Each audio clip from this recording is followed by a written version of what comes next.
With RAM, a more bigger number means it's more faster, right?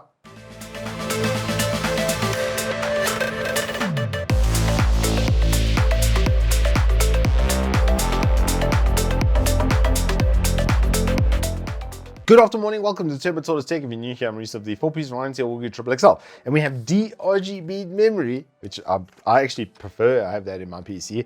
A lot of them just don't look very good. They often don't have like great diffusing. Funnily enough, the one of the ones that I do actually like is the XR5 because of the way that they did the little loop on there kind of thing. But even that doesn't have the greatest diffusing under the sun, and you can still kind of see individual RGBs. So in all honesty, I'm pro do away with it and focus on performance. I'm performance first, aesthetic second kind of guy. That's why I like Hondas. And staying in line with that, the Bolt V is turning out to basically be the best bang for buck memory on the Evetech store right now. So the kit we have in particular, this Bolt V kit, comes in this little like off the shelf sort of packaging. It does say gaming memory at the bottom over here because that actually is what it is. This has a slightly sharper cache latency than the 6000 or 6200 megahertz kits because the cache latency on this is 34.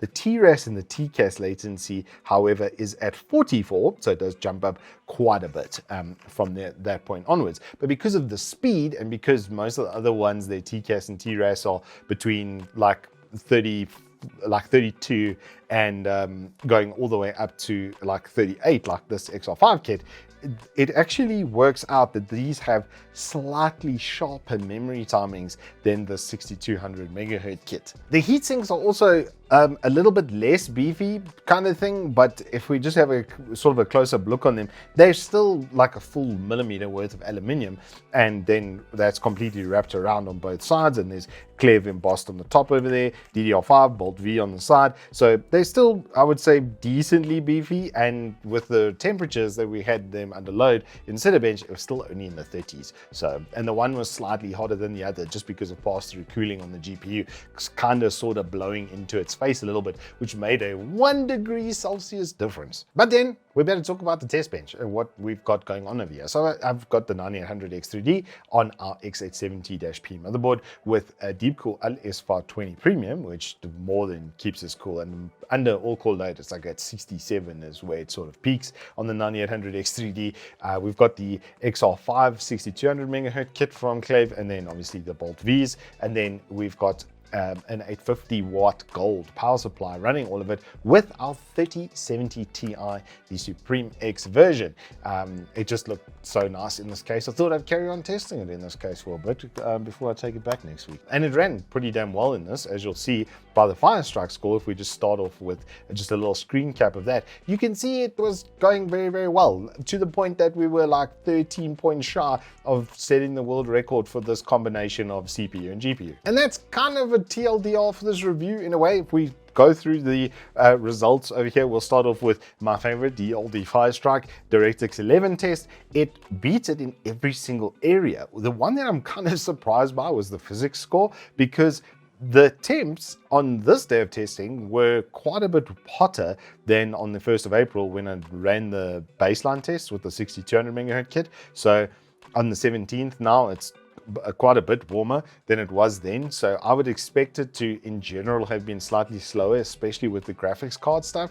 But like I say, that cache latency being 2 milliseconds or 2 nanoseconds in this case faster actually produced results. Then the only one that it was slightly slower in was Steel Nomad Lite. It's 0.1%. I mean, it was 126.19 FPS versus 126.28. And then the same thing for TimeSpy. It's funny that the system info failed. It didn't record the CPU and the GPU, but it's basically exactly the same once again, with a tiny edge going towards the colder run that was done at a colder temperature. Then when we look at Cinebench, we can see the peak score that I've gotten for this setup at 23,282, and then this did 22,683. So it was a little bit of a drawback, but once again, we can just attribute that to the temperature difference between the two runs and the days that they were run on. Obviously, when it's colder, I'm going to get slightly better single or multi-threading performance.